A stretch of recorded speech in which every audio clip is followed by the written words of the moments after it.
저출산 문제로 한국의 저출산 위기가 저출산 문제는 하루 이틀 된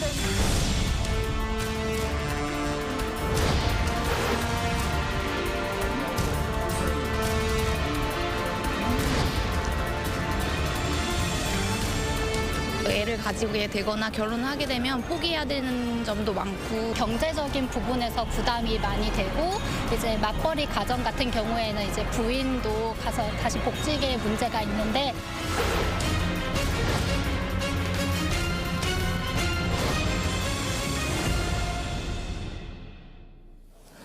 네, 보신 것처럼 이 저출산 해결을 위해서 지자체들이 이제 각가지 대책을 좀 내놓고 있는 상황이죠. 네, 관련 내용 유혜미 한양대 경제금융학부 교수와 함께 자세히 짚어보도록 하겠습니다. 안녕하십니까? 안녕하세요.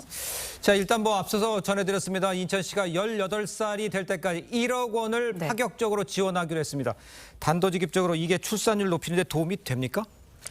그렇게 큰 효과가 있을 것으로는 기대하기 그렇지는 어렵습니다. 않았습니까? 예. 네. 그동안 많은 저출산 대책들이 시행이 됐는데요. 네네. 이런 대책들이 출산과 양육의 비용을 좀 줄여주는 방향으로 시행이 됐었습니다. 그런데 네. 지금 출산율이 합계 출산율 0.6에 지금 근접하고 그렇죠. 있는 상황이고요.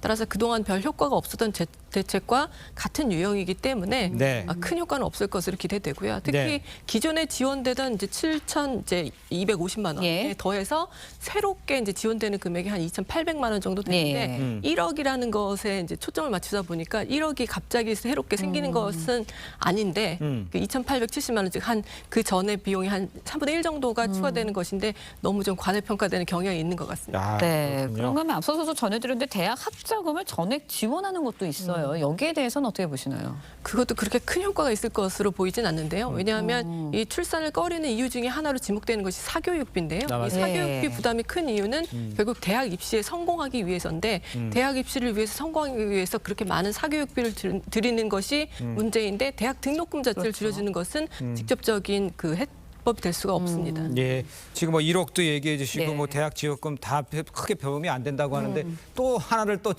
말씀드려야 될 것 같아요. 정관 수술 보건비 최대 100만 원.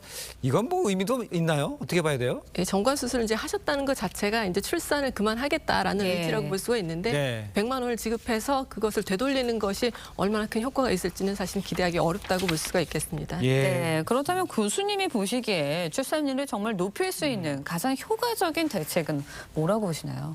일단은 단기 효과를 볼 수 있는 대책은 없다고 볼 수가 있는데요. 아, 그래서 그래요? 장기적으로도 효과를 볼 수 있는 대책은 예. 우선 이제 여성들이 왜 출산을 꺼리는지에 대한 이제 고민이 필요한데요. 가장 중요한 이유로 꼽는 것이 일과 가정을 양립하기가 어렵다라는 점입니다.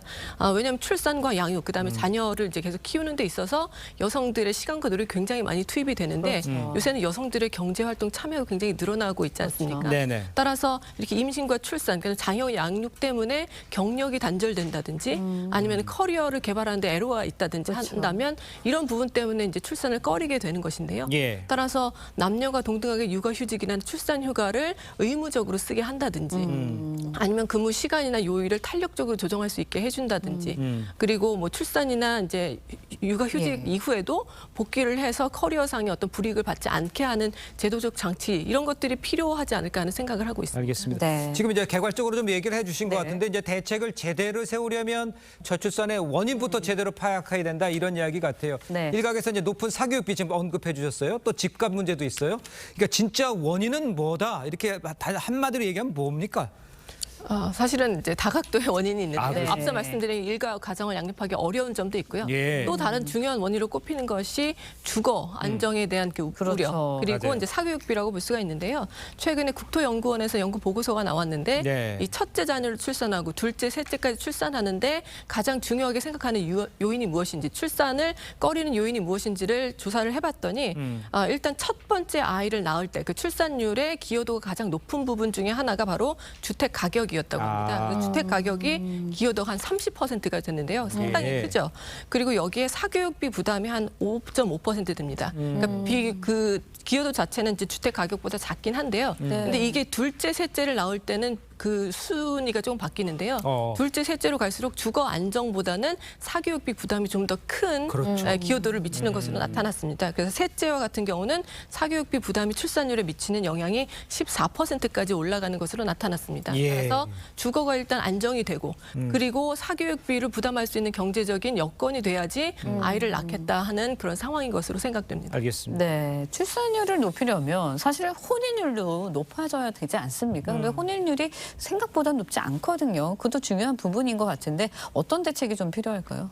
이 혼인율 같은 경우도요. 지금 2000년에는 여성의 미혼율이 12.6%에 불과했는데요. 예. 2020년에는 이게 32.6%로 거의 2배 이상 올랐습니다. 즉 여성이 결혼을 안 한다는 것인데요. 예. 이 혼인율이 사실 하락하고 있기 때문에 또 출산율이 저하되는 측면이 상당히 큽니다. 그렇죠. 혼인율을 높이기 위해서는 일단 결혼을 하고 이제 맞벌이를 한다든지 하는 과정에 대해서 뭐 세제 혜택을 주는 것, 그다음에 역시나 또 이 결혼을 하고 난 이후에도 여성이 많은 부분에서 희생을 하거나 아니면 가정에서 이렇게 시간을 일과 그 가사를 위해서 예. 시간을 분담하는 것이 공평하지 않을 경우에 여성이 결혼을 꺼릴 수가 있기 때문에 예. 이런 부분에 있어서도 좀 일과 가정을 양립할 수 있는 그런 환경이 좀 마련돼야 될 것으로 생각됩니다. 알겠습니다.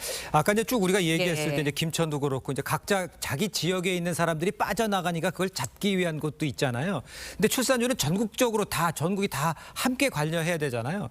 지방에서 각자 내놓는 정책과 정부에서 통합해서 추진해야 돼. 이게 뭐 어떻게 유기적으로 이루어져야 되는 상황 아닙니까? 예, 그렇습니다. 출산율을 높이기 위해서 각종 지자체들이 정책을 내고 있는데요. 네네. 이게 순수하게 이제 출산율을 높이는 효과도 있겠지만 예. 결국에는 인근 지자체에서 사람들을 끌어모으는 효과가 있다면 결국에 인근 지자체에서는 오히려 또 출산율이 하락하는 예. 효과가 있을 수 있거든요. 예. 따라서 통합적인 컨트롤 타워를 통해서 그 중앙 정부에서 이 출산 대책을 좀 통합하고 관리해야 될 필요가 있습니다. 알겠습니다.